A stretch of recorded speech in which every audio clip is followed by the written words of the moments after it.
Hey guys, my name is Ameen Al Tajer. I am the CEO of INFINITWARE. We are an AI business. We've been around for some time.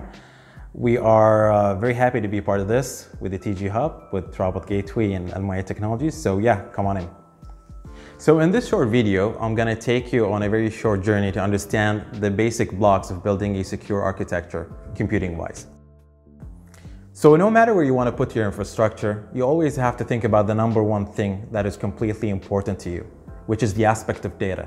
So even if you rely on infrastructure as a service model, or even platform as a service, or even software as a service, you have to really think about data as the most crucial component of your organization, be it profitable business or even non-profit.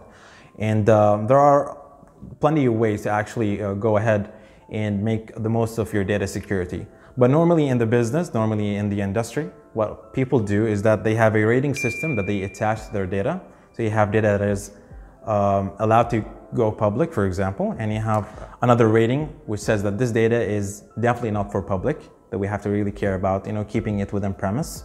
And so with that idea, with that mindset, you can actually control the level of impact, the level of damage in case there's been, a sort of breach. Hopefully not, but in case there's something, you at least can contain it and you have the scope, with your focus. Now, the second thing that I want to talk about is the idea of encryption. Now, encryption is a very broad term. We use it everywhere, right? But there are two angles to look into the whole encryption aspect. So you've got encryption at rest, and we also have something that we call encryption in transit. And so the idea about encryption in transit is that when your data travels from one place to another, it gets encrypted along the way. So if a hacker comes in and they want to eavesdrop on the connection, they really want to pry into the connection and look into your data, they won't be able to, because the data is encrypted as it goes to the ultimate destination. So this is probably something you've seen. So when you see the green lock on the top left, this is what we call TLS, or mostly known as HTTPS, which is really, really cool and important in this modern era. The second aspect is the idea of encryption at rest, which basically means when you have data that is on the disk, it has to be also encrypted. So if you have a hacker coming in or somebody that has access to physically those machines, they won't be able to really break your data out because they're going to have a lot of difficult time trying to decrypt the data. Now, when you work with bigger organizations, you normally don't just deal with usernames and passwords. We have other types of credentials, notably client certificates, key pairs, private and public keys, and all of these things have to be managed really, really well, especially if you're dealing with a lot of users, a lot of infrastructure. And so the best way to deal with this is that you don't just scatter files around for private keys, public keys. You normally have to have a very, let's say, harsh policy when it comes to managing your keys.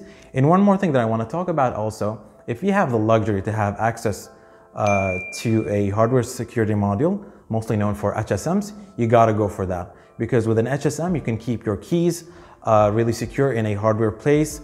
And it's just magic. The hacker won't be able to come in. There's no way for the keys to go out. So yeah, just think about HSMs. Another aspect that we want to talk about is the idea of software. Now, as a software developer, I can really vouch for the idea of vetting software before you put it in your premises. Now, this is really important. Think about software as business logic that runs in your infrastructure. So you really want to be sure that everything that you put in your infrastructure is safe and vetted from anything that is nasty for the business and for your infrastructure. So what we normally do in the industry, we try to rely as much as possible on open source code so we can vet it and we can also get people to scrutinize the code base. But if you work with vendors, it might be a bit difficult. So in that case, you need to have a strict procedure, a strict policy to scrutinize whatever comes in from the vendor. Otherwise, you're going to be in big trouble down the line. So yeah, take care of that. Now, another aspect is network segregation. Think about networks as digital streets. So basically, your data travels around, all right, and it goes from one place to another. You really want to be sure that as the data travels, it doesn't go to the wrong place. And so for that, what we do normally, we have different environments for staging, different environments for production, different environments for quality assurance. And all of these environments, they're not attached to each other. So if there's a breach of some sort that happens in the development environment, it would not really impact production or quality assurance. And this is the right way of thinking about things. And not only that, if you have the chance to also implement this as rules within your firewalls, create VLANs and different technicalities that can limit those traffic bits to going from one place to another, you also have to try to go for such an option. So we keep hearing about this idea of IAM, which stands for Identity and Access Management, which is a very broad topic. But nonetheless, there are bits that I want to talk about. Normally when you have resources in an organization, be it servers, switches, routers, you have to really provision those appropriately, and you have to also monitor those. So you don't want to give the wrong people access to the resources that you have. So normally what we do is we rely on multiple methodologies. One of them is the idea of multi-factor authentication. So the idea behind multi-factor authentication is that you use multiple methods of authentication in order to provide the proof to a resource that, hey, I can log into that resource. A good example is when you log into your banking account and you get an SMS as well. So even though you know the password, you also get an SMS to prove that you own the device and you also know the password.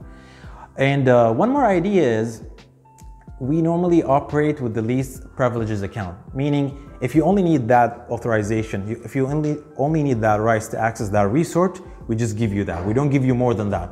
So you have to really think about the way you provision accesses to your resources and your employees in the organization. Now, when you have a live infrastructure, there are points that you have to put in order to make sure that everything is okay as you go down the road.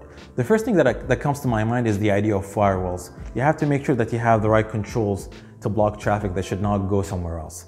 Other than that, you probably heard about intrusion detection systems and intrusion prevention systems that allow you to monitor the sort of traffic, the sort of shady traffic that comes to your organization. Also the idea of WAFs that are very popular lately. And one thing that I want to conclude with is the idea of logs. So if you can somehow centralize all the security logs to go to a certain place, that would be very helpful down the line. So you can track who has access to what has done what. So all of these things, they become a living being in your organization in order to make sure that everything is in sync and in line. I hope you really enjoyed this very short session. There's a lot to cover when it comes to these aspects of building a secure infrastructure, but nonetheless, if you want to reach out to me, go to my website, ameenaltajer.com, or you can go and check out our products at INFINITWARE.com. Thank you so much to all of you and have a good day.